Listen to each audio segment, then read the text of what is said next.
Eu queria contar primeiro a minha experiência pessoal, que eu acho que vai se encaixar bem nessa história. Eu estava no combate ao coronavírus até sábado. Sexta-feira eu fiz um plantão no CTI exclusivo para pacientes contaminados por coronavírus aqui no Rio de Janeiro, no Engenho Novo. E um dos médicos do plantão que estava comigo estava passando mal. Ele realmente não estava muito legal. E a gente perguntou para ele, será que você está com coronavírus? Ele falou, não, fica tranquilo que eu fiz o teste hoje e deu negativo. Tudo bem. Continuamos o plantão. No dia seguinte, de tarde, eu apareci com 39 graus de febre, me sentindo muito, muito mal, mialgia, que é dor no músculo, dor no corpo, e uma dor abdominal absurda. E a gente sabe que o coronavírus, a Covid, que é a doença causada pelo coronavírus, pode se manifestar inicialmente por sintomas gastrointestinais. E aí eu começaria naquela noite de sábado a trabalhar no hospital de campanha, o primeiro hospital de campanha que foi aberto agora aqui na Lagoa Barra, no Rio de Janeiro. E não pude ir, não tinha a mínima condições, eu não conseguia nem me levantar direito, eu não conseguia tomar banho sem sentir sensação de desmaio. E eu estava sozinha em casa, então eu liguei para o meu chefe, ele compreendeu, ele também já esteve contaminado. E hoje, esse meu amigo do plantão ligou pra mim e falou, Tícia, se lembra que eu falei que tinha feito um teste que tinha dado negativo? Então o teste estava errado. Na verdade, eu estou com coronavírus, ele tá até um pouco avançado na doença. Ele fez uma tomografia do pulmão que mostrou que tá com 50% de acometimento pulmonar, mas ele tá bem, tá em casa, afastado. Assim como eu, que apresento alguns sintomas respiratórios, mas assim, a febre já cedeu desde ontem, eu já tô me sentindo melhor, mas também tô afastada aqui em casa e fiz o teste também. Então você vê, 2 profissionais de saúde que estávamos na linha de frente, fomos afastados. E que teste foi esse que ele fez que permitiu que ele voltasse com segurança ao trabalho e me contaminasse? Foi aquele teste rápido, aquele teste do dedinho. Ele fez na sexta-feira, para prevenir, para poder ajudar os colegas deles de plantão, e esse teste trouxe uma falsa segurança para ele, tá? Esses testes estão se mostrando com uma taxa de falsos negativos, ou seja, a pessoa está doente, e o teste fala, parabéns, você está saudável, e manda você para a rua. Essa taxa de falso negativo está em torno de 75% a 80%. Ou seja, de 4 pessoas que estão doentes, que se testarem 3, o teste vai falar que estão bem. Ou em alguns casos, de 5 pessoas que estão doentes, 4 ele vai falar que está bem. Olha o risco disso. Isso daí levou a 2 profissionais de saúde afastados. Que eu saiba, não sei se outras pessoas que estavam trabalhando com a gente naquele dia também se contaminaram. A situação está caótica. E eu não estou falando dos hospitais públicos. Dos hospitais públicos a gente já lidava com uma situação próxima do limite, sempre foi a nossa realidade, mas nunca desse jeito. Nunca desse jeito. A única coisa que a gente não está conseguindo mais dar é vaga. A gente não tem mais vaga. A gente não tem mais como receber ninguém. A gente fica esperando uma pessoa morrer para poder chamar outra na lista. Só que essa lista já está com mais de 300 pessoas em espera. Agora eu nem sei o último número atualizado. A gente já está começando a escolher quem tratar e quem não tratar. Os recursos já estão escassos. Mais de uma vez eu já assinei atestado de óbito de colegas de profissão meus, de médicos que morreram, e eu tive que atestar o óbito. E agora essa situação já chegou no particular também. Pessoas me ligando e falando, Tice, eu separo mais de metade do meu salário para pagar meu plano de saúde, que custa R$ 1.200. Vai ter vaga para mim, né? E eu falo, não vai mais ter vaga para você. Nem para ninguém da sua família. Talvez com alguma sorte, talvez com algum pistolão, talvez conhecendo alguém lá dentro. Nós não temos mais vagas, nem no particular. Agora esse vírus iguala a todo mundo. Ele é um vírus que ele tem essa característica, ele é amoral. Então, ele não escolhe pegar quem saiu uma vez na rua para comprar pão para sua família, ou quem decidiu fazer igual os meus vizinhos que passaram o sábado e domingo inteiro fazendo churrasco e baile funk e estava lotado de gente. Pode ser que essas pessoas tenham se contaminado e não vão passar por absolutamente nada, mas vão contaminar outras pessoas que vão morrer. É essa situação que a gente está lidando, né? Tá muito pesado. Eu converso com os meus amigos, a gente chora coletivamente nos nossos grupos, a gente tá fazendo assim uma terapia coletiva. A gente não sabia que ia passar por isso quando a gente marcou o xizinho na opção medicina na hora de fazer vestibular. Ninguém imaginava passar por isso. O que me salva é uma frase do Talmud que fala: quem salva uma vida salva o mundo. Então agora a minha missão os sortudos que conseguirem chegar no hospital vão ter um atendimento de qualidade por mim. E a partir da minha casa, eu estou tentando fazer o máximo para alertar as pessoas quanto ao risco que é real, o que está acontecendo lá fora. Eu acho que todo mundo já teve acesso à informação. E agora lidar com o que nós temos e o que nós temos. Não temos mais recursos, né? E está cada vez mais faltando o recurso de profissional de saúde.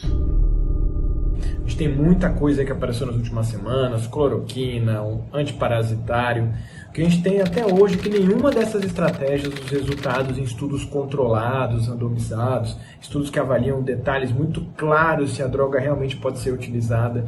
Então a gente pode falar que hoje, que na última semana do mês de abril, a gente não tem nenhum tratamento que a gente pode falar que é o tratamento certo, que realmente é para ser utilizado. O que a gente tem visto nos hospitais é que a melhor estratégia para tentar salvar esses pacientes é estar num bom leito de UTI, com uma excelente assistência, ventilação mecânica, com um bom médico, com atendimento adequado. Isso é muito mais importante nesse momento do que qualquer droga, que ainda nós temos muitas dúvidas, e a cloroquina realmente tem sido uma estratégia que a gente cada vez mais tem visto que não está dando muito certo. Outra grande questão é o uso da máscara. Todo mundo vem falando do uso da máscara de tecido de pano, então vão aí algumas dicas para como utilizar esse equipamento de proteção de uma forma adequada. Primeiro, quando for máscara de uso pessoal, não é para emprestar para ninguém, não é para colocar no bolso. Eu vou ter um saquinho de máscara limpa e um saquinho de máscara que eu já utilizei. A troca a cada 2, 3 horas, ou quando a máscara estiver úmida. Essa máscara não é descartável, você vai chegar em casa, colocar de molho numa solução com água sanitária e água potável, deixar ali mais ou menos 30 minutos, tirar, secar, pode apressar a secagem com ferro quente, coloca dentro do saquinho. E isso vai ter que incorporar esse hábito de usar máscara no dia a dia, porque é uma estratégia que a gente vem avaliando a necessidade, porque é um anteparo. Muitas pessoas não têm muitos sintomas, mas já transmitem. Então, se usar máscara é uma barreira com relação à prevenção. Outra pergunta que todo mundo faz é: se você já teve a infecção pelo SARS-CoV-2, pela Covid-19, você está completamente imunizado, naturalmente, você não vai ter outra doença novamente pelo SARS-CoV-2. Então, a resposta é: não sabemos se essa imunidade que a pessoa tem quando ela entra em contato, consegue controlar a doença, se isso vai ser duradouro para o resto da vida. Então, não dá para garantir que quem teve um episódio é um passaporte de que não vai ter mais a doença daqui para frente. Então, o que acontece? A gente tem que estudar melhor os mecanismos de imunidade para essa doença antes da gente falar que é uma infecção prévia, protege totalmente contra uma nova infecção pela Covid-19. Um pouquinho agora sobre o futuro, o mundo pós-coronavírus. Então, a pergunta que todo mundo faz: vai ter um dia que eu vou voltar a ter uma vida absolutamente normal? Tudo que eu fazia antes vai ser igual? Na verdade, nos próximos meses, nas próximas semanas, a gente vai ver uma abertura leve. As pessoas vão ter que entender que os hábitos de vida vão mudar. A gente vai ter que usar máscara de tecido de pano. A gente vai ter que mudar a forma de cumprimentar, de abraçar. Tudo isso a gente vai ter que minimizar ao máximo o contato. A gente estava acostumado a fazer isso no dia a dia. Cumprimentar as pessoas, isso vai ter que ser, pelo menos até a gente ter ideia do que vai acontecer, até ter vacina, isso vai mudar um pouco essa forma de comportamento, e higienização das mãos o tempo inteiro. Então esse retorno às atividades vai englobar essas medidas e um mundo que vai ter que se adaptar lentamente até que a gente tenha uma vacina e um tratamento efetivo para a infecção pelo novo coronavírus. Com relação aos testes rápidos para o diagnóstico da infecção do coronavírus. Bem, esses testes são testes que detectam anticorpo, né? São testes que têm muitos disponíveis aí no mercado. Tomar cuidado com qual é o kit, se ele foi validado, isso é importante na hora de adquirir esse teste. Lembrar que a positividade geralmente é mais tardia, depois lá de quase 2 semanas do que o paciente entre em contato e tenha a doença. E muitas vezes, dependendo da especificidade, da sensibilidade, muito cuidado para utilizar esses testes na hora de decidir se o profissional vai voltar ou não para as atividades de trabalho. Tá? Então, são testes que estão começando a estar disponíveis. Em alguns locais, dependendo do kit, ele pode ter uma especificidade, uma sensibilidade razoável, mas sempre, quando for tomar uma decisão, chamar um profissional para poder avaliar e ver a validação desse teste no dia a dia. Atualmente está uma grande discussão entre se deve ou não manter as pessoas em quarentena ou se deve liberar a circulação das pessoas não chamadas pessoas de risco. O que a gente sabe, gente, é que esse vírus ele tem uma alta taxa de transmissibilidade, ou seja, muita gente vai ficar doente. E aparentemente a taxa de letalidade do vírus é baixa. Isso não significa que as pessoas não vão morrer. Muita gente vai morrer. E por isso, gente, eu acho que a gente ainda está no momento de manter quarentena. Quem pode, quem tem até o privilégio de poder ficar em casa, que não é profissional da saúde, que não trabalha em serviços essenciais, como bombeiro, polícia, segurança, fique em casa. Eu acho que é a principal mensagem que a gente pode passar nesse momento. Eu acho que de tudo que a gente falar aqui, e importante frisar, tudo que a gente fala aqui, ele é válido para hoje. Amanhã pode ser tudo diferente, porque como vocês estão vendo, cada dia que passa, a gente tem mais informações e as coisas vão mudando. Então, hoje, a principal mensagem que eu posso dar para vocês é ainda fiquem em casa, tá bom? Os quadros, eles estão aparecendo, eles vão continuar crescendo. A gente sabe que essa epidemia, ela tende a acalmar após o contágio de cerca de 50% da população circulante. E aí você fala, poxa, Alexandre, então por que a gente não libera todo mundo de uma vez só para logo ficar doente? A maioria das pessoas, 85% das pessoas não vão ter sintomas ou vão ter sintomas leves. É porque o restante dessa porcentagem, ou seja, os 15% aí em média que vão ficar doentes, eles podem precisar de serviço hospitalar. E desses que vão precisar de serviço hospitalar, eles vão ser internados ou até mesmo internados na UTI. E o que acontece é que o sistema público e privado, ele não tem capacidade de absorver toda essa demanda de pacientes. A gente já sabe que o sistema público de saúde não funciona bem, infelizmente, normalmente. Nesse momento onde vai haver uma sobrecarga desse sistema, ele não vai aguentar, ele vai colapsar. Então, por isso que é importante a gente ter essa estratégia de achatamento da curva o maior tempo possível. O que eu posso dizer para vocês sobre o tratamento da Covid para esse momento, que é o início de maio de 2020, é que não há nenhum tratamento com comprovada eficácia para a Covid. O que nós sabemos que tem maior impacto na sobrevida dos pacientes que desenvolvem um quadro grave é acesso a um bom suporte de vida hospitalar. Então, as pessoas que têm acesso a um bom hospital, com recursos, com profissionais treinados, em número adequado, a gente sabe que esses pacientes têm uma reduzida chance de óbito. Esse é o motivo pelo qual nós, profissionais de saúde, temos insistido tão fortemente na proteção do sistema de saúde para que ele não entre em colapso. Porque mesmo um sistema de saúde robusto, ele começa então a entregar cuidados de saúde ruins aos seus usuários quando ele fica sobrecarregado. Em relação às opções de tratamento medicamentosos, vocês devem estar acompanhando porque a grande mídia tem noticiado bastante, estamos todos ansiosos à busca de opções. Nós temos vários candidatos, mas nenhum ainda com comprovada eficácia, alguns inclusive com ampla implementação aqui no país, por exemplo, é o caso da hidroxicloroquina. O caso da hidroxicloroquina foi muito particular, então após a publicação de uma pequena série de casos francesa, presidente Trump falou de forma bem animada a respeito dos resultados, logo em seguida repercutiu aqui no Brasil, e isso levou a uma ampla implementação da hidroxicloroquina antes da gente de fato conhecer a sua eficácia. Qual foi o problema desse estudo francês? Foi que ele foi apenas uma série de casos, e como a gente sabe que a maioria dos pacientes com a Covid tem uma melhora natural da doença, em sendo uma série de casos sem um controle que foi selecionado de forma aleatória, a gente não consegue saber se aquela melhora foi apenas a doença, que ia melhorar naturalmente, 80% da Covid vai melhorar naturalmente, ou se foi impacto da medicação. Um outro problema desse estudo original francês é que ele excluiu da análise dele os pacientes que receberam cloroquina e foram mal. Então, 2 ou 3 foram para a UTI e um faleceu, e ele excluiu da análise esses pacientes. Então, tudo isso enviesa a análise e deixa, então, o conhecimento sobre o papel da cloroquina duvidoso. E quando a gente tem dúvida, a forma de responder isso é através de pesquisa clínica. Uma pesquisa feita de forma correta, que é qual? Para você saber se uma intervenção é de fato efetiva, você precisa ter um grupo de pacientes recebendo a medicação, o outro grupo sem receber a medicação, e a gente então vai comparar o tempo de melhora desses pacientes, taxa de mortalidade nesses grupos, tempo livre de ventilação mecânica, entre outras coisas. E é assim que a gente consegue então determinar se a nossa intervenção foi a causadora da diferença, fazendo uma randomização, que quer dizer um sorteio. O paciente pode cair num grupo ou num outro, não depende da minha seleção, que isso por si pode introduzir um viés, e esse paciente vai para um grupo e vai para o outro.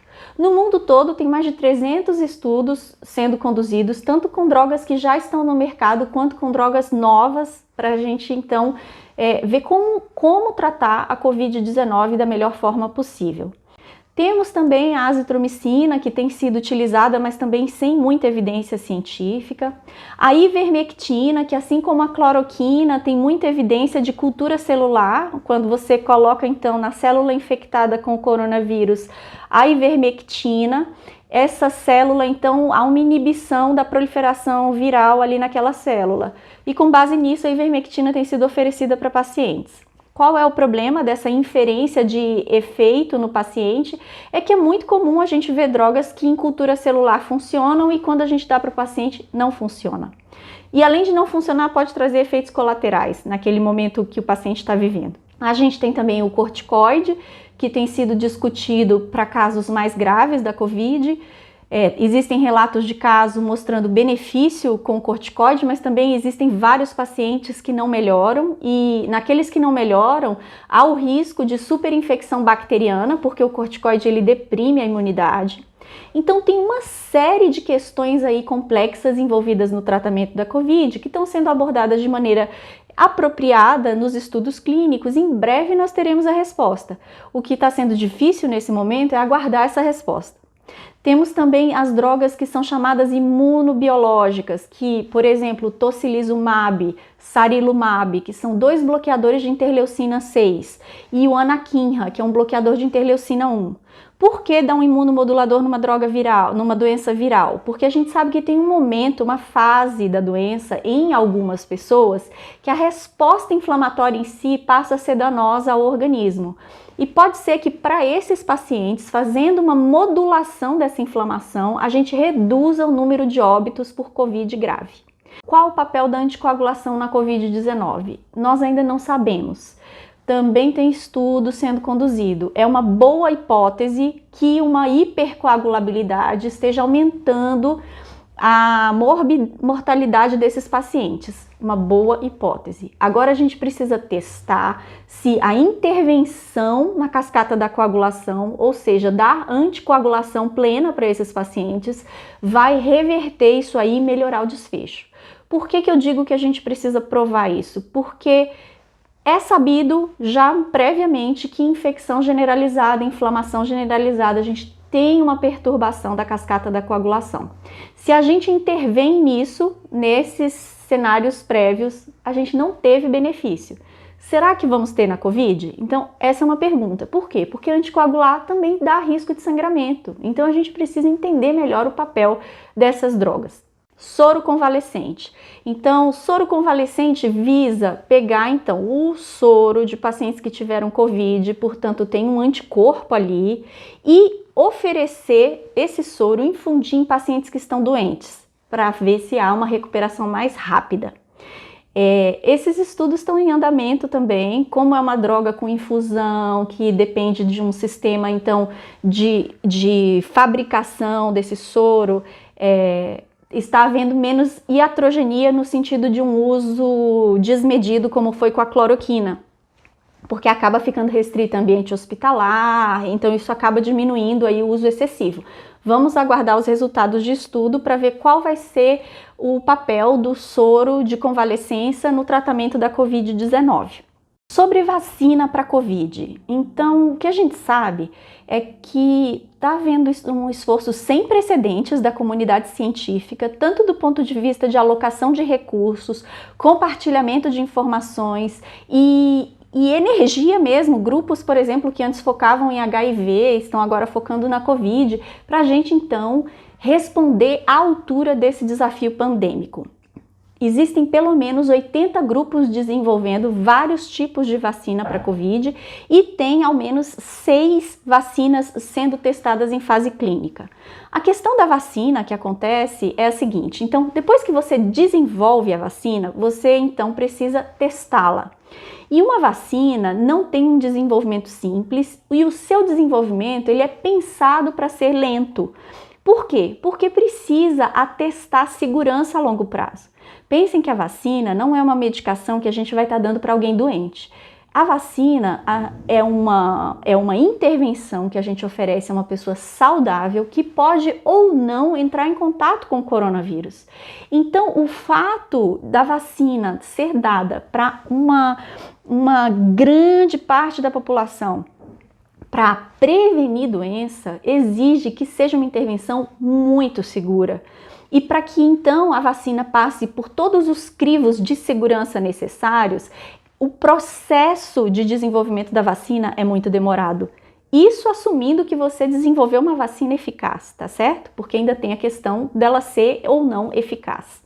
Tem uma série de perguntas do ponto de vista imunológico que a gente ainda não tem respondida, que vai também influenciar no desenvolvimento da vacina. Então, por exemplo, as mutações que o SARS-CoV-2 apresenta ao longo aí dessa infecção no mundo todo, se houver mutação no local onde eu estou trabalhando uma vacina, isso pode influenciar então no desempenho, na performance dessa vacina. Por sorte, vários grupos estão então estudando estratégias diferentes de vacina e isso é interessante para nós. Se essas vacinas forem de fato eficazes, alguma delas, em breve nós teremos então uma vacina disponível para Covid-19. Então, acho que em breve a gente vai ter uma resposta à altura desse desafio, dada pela ciência. Antes de mais nada, é importante a gente destacar que por uma até boa causa, uma causa que nos alenta um pouco, nós temos poucos estudos nessa faixa etária pediátrica. Por quê? Porque aparentemente, ao que tudo realmente indica, a pandemia de Covid ataca largamente, com gravidade, principalmente os idosos e os grupos de risco acima de 50 anos, sabendo-se sempre que as comorbidades são fatores de risco para maior gravidade, né, em qualquer doença, e com Covid isso parece também se estabelecer de forma bem definida. Mas diferente do que acontece nos adultos e idosos, uma vez que os casos em crianças, na sua maioria, não são de grande gravidade, a gente não tem estudos em larga escala que nos possam, por exemplo, determinar o perfil de grupos de risco na infância. Ou seja, a gente não consegue dizer se realmente a gente teve um número maior de gravidade em asmáticos, em cardiopatas, em diabéticos, de forma tão bem estabelecida que nem a gente tem nos adultos. Mas isso não significa que não ocorram esse perfil de risco. Então, o que a gente assume em pediatria são as mesmas recomendações para a população geral e a gente aceita que as crianças com comorbidades, assim como para qualquer outra doença infecciosa, são sim um grupo de risco para maior gravidade para a Covid. Então, as crianças que têm problema no coração, as crianças que têm problema de pressão alta, secundários ou não, né, a problemas renais, por exemplo, os diabéticos e os asmáticos, a gente tende a considerar como um grupo maior de risco para a Covid. Isso sem falar, claro, naqueles que têm algum tipo de problema imunológico, que são grupos de risco para qualquer outra doença. Então a gente assume isso, mas a gente sabe que as análises em estudos ainda não se dedicaram a traçar exatamente esse perfil de risco. Ou seja, a gente tem alguns poucos reports, então a gente tem sim relatos de caso de algumas mortalidades em criança, de um ou outro perfil pequeno aí de amostragem de internação hospitalar, que traçam aí que tem um asmático que se recuperou, tem um assim, mas assim, nada que permita que a gente faça uma grande afirmação geral. Esses estudos ainda virão com o tempo, e a boa notícia é que eles não foram ainda um grande foco de pesquisa neste momento, justamente pelo fato da gente saber que a gravidade maior, sem dúvida nenhuma, se concentra em idosos e adultos com comorbidades, muito mais do que nas crianças. Nós temos inúmeros relatos, por exemplo, de casos de crianças com comorbidades e que se recuperaram bem da infecção por Covid, com maior gravidade, mas não evoluindo com uma mortalidade significativa. De forma geral, a mortalidade na infância gira em torno de 0,2%, o que realmente é muito baixo e nos traz uma segurança com relação a ser uma doença e na qual a mortalidade na infância não é realmente expressiva. Então, qual é o grande problema da Covid na infância?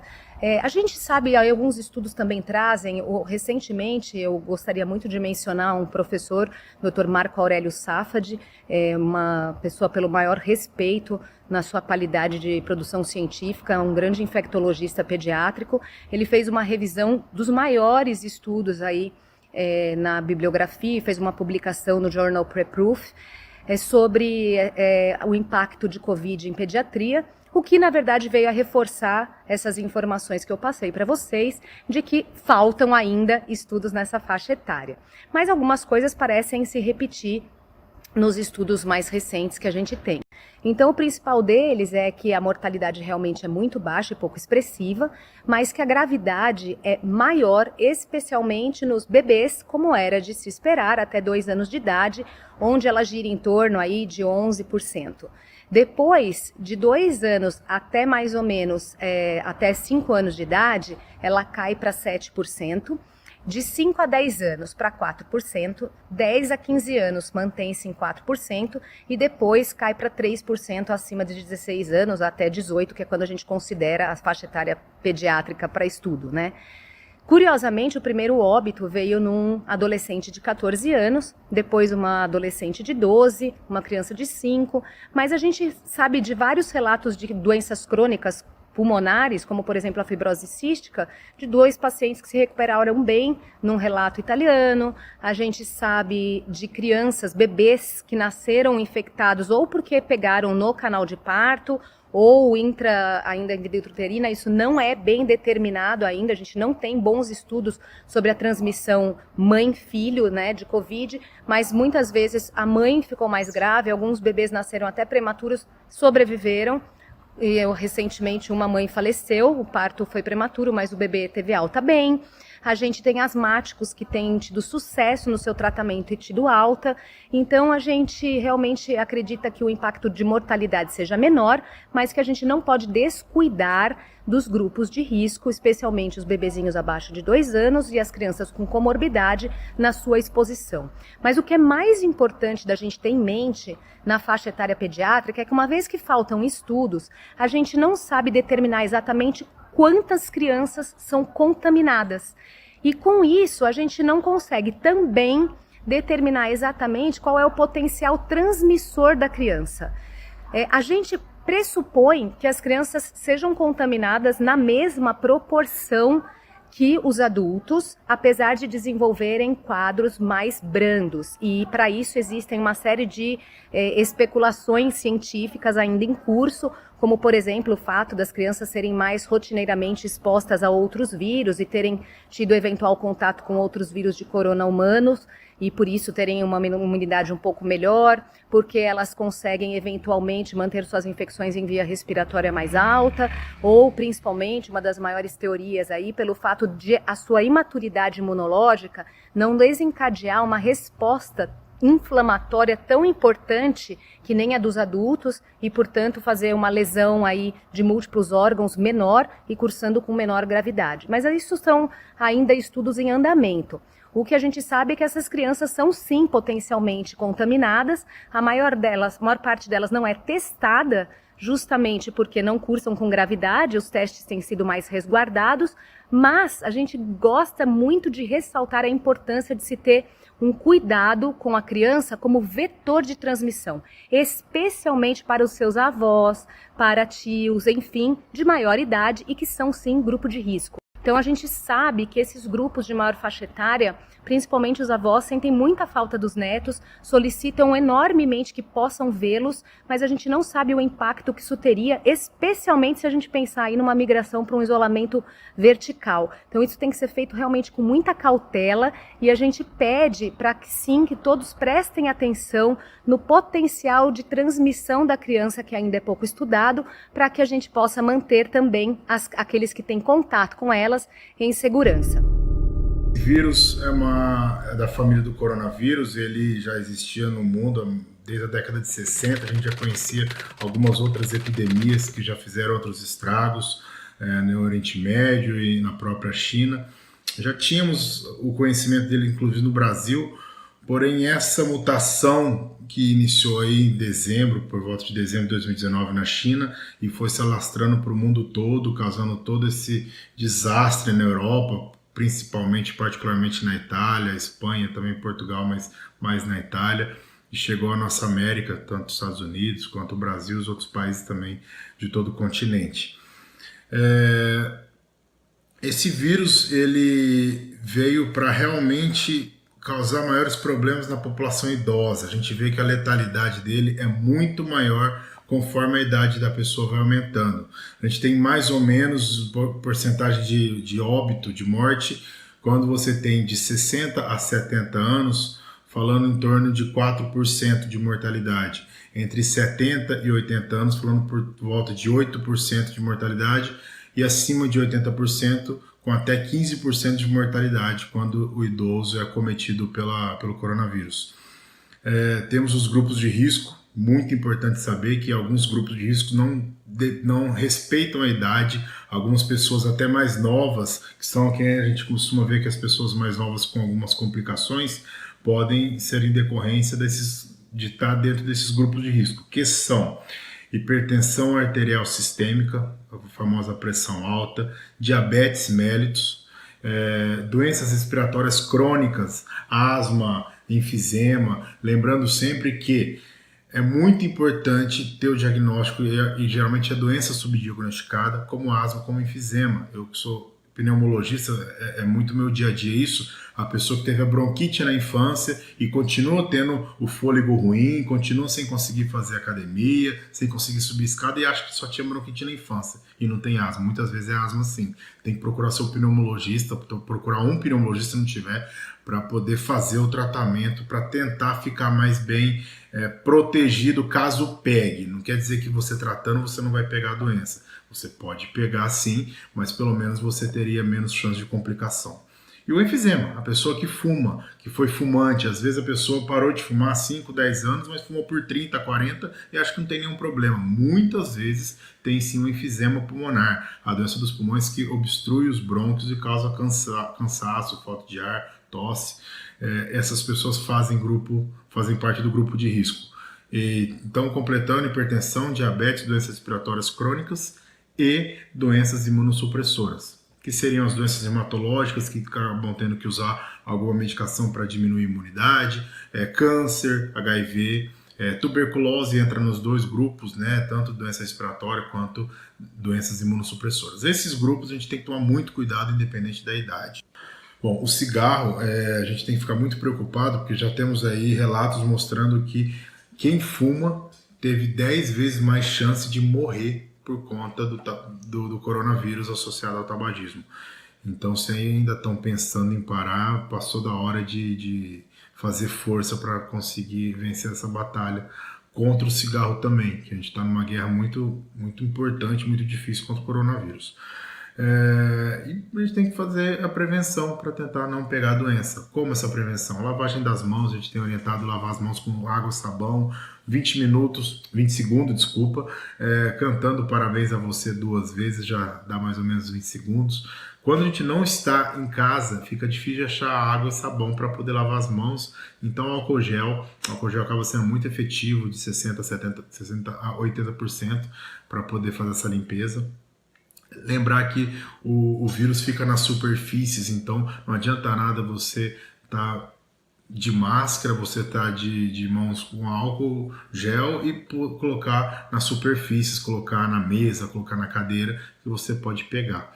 Quanto à máscara, a gente sabe que tem tido cada vez mais orientação nova, né? Mais nova orientação que todo mundo saia de máscara, porque assim você tenta proteger o próximo, não sair, não diminuindo, tendo essa barreira, mesmo que seja de tecido, tendo essa barreira e diminuindo um pouco a saída do vírus. Se 2 pessoas estão de máscara, tudo bem, o ideal é que todas estejam. E deixando assim as máscaras cirúrgicas, máscaras de N95 que a gente fala, para a equipe da área da saúde que realmente está trabalhando em cima dos doentes, com os doentes, né? Então, se todo mundo usar máscara, mesmo que seja de pano, já está tendo orientações nos grupos de WhatsApp, o próprio Ministério também já tem essa orientação, é mais um modo de prevenção. Tudo que a gente puder fazer, usar de armas para isso, pode ser benéfico, né? Agora, pegou a doença, o que fazer? Vou ficar desesperado? Vou morrer? Não é bem assim. 80% do quadro dá sintoma leve. Sintoma de resfriado mesmo, que estamos habituados a esse tipo de sintoma. Então, o que você tem que fazer? Você tem que fazer uso de medicação sintomática, de pirona ou Tilenol, caso tenha dor ou febre.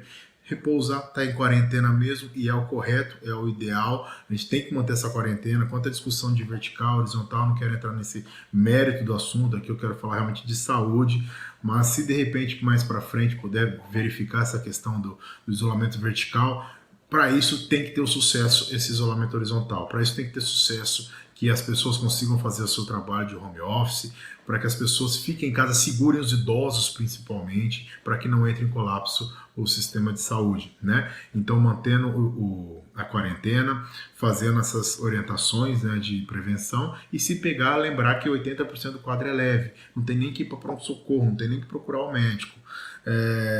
Porém, 14% a 15% acaba tendo sintomas mais graves, que realmente precisa procurar o seu médico de confiança ou mesmo o pronto-socorro para avaliar se vai ter que fazer algum tratamento mais específico. E 5% são os casos mais graves, casos que já tem que ir direto para o pronto-socorro, dá UTI e acaba fazendo intubação orotraqueal, a pessoa fica bem grave. Esse é o grande problema.